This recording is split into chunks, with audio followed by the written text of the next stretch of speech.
اللہ کے حبیب علیہ السلام ایک سفر سے واپس آ رہے تھے تو ایک جگہ آرام کر رہے تھے، تلوار درخت کے ساتھ لٹکائی تھی۔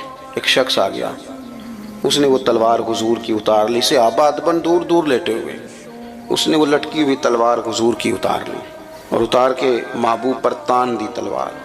کہنے لگا بتائیے اب آپ کو کون مجھ سے بچائے گا؟ حضور آرام فرمائے، لیکن کریم نے فرمایا ہے آنکھیں سوتی ہیں دل میرا جاگتا رہتا ہے۔ محبوب نے آنکھیں کھولی۔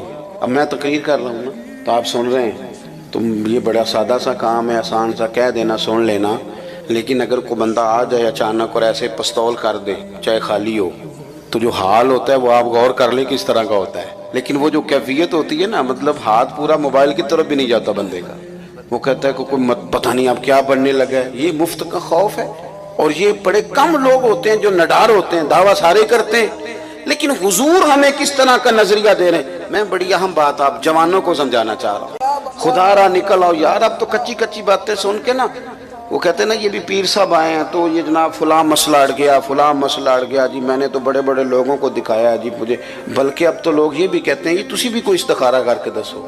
میں کہتا ہوں یار زندگی میں اگر تو یہیں اڑا رہے گا تو کام کب کرے گا؟ اگر طے ہی نہیں کیا ساری زندگی تو پھر کام کیسے ہوگا؟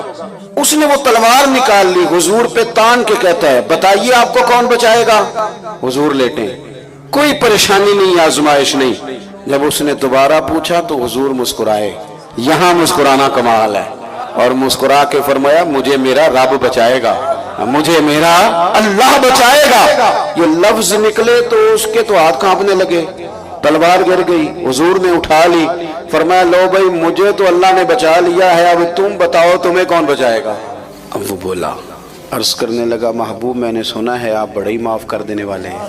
اب یہ بھی کمال دیکھیں، ہم بھی معافی دیتے ہیں پر بڑی ساری باتیں سنا کے، تب تو یہ کہتا تھا، پہلے تو ڈینگے مار، بڑی کہانیاں سنا کے معافی دیتے ہیں، فوراً نہیں دیتے۔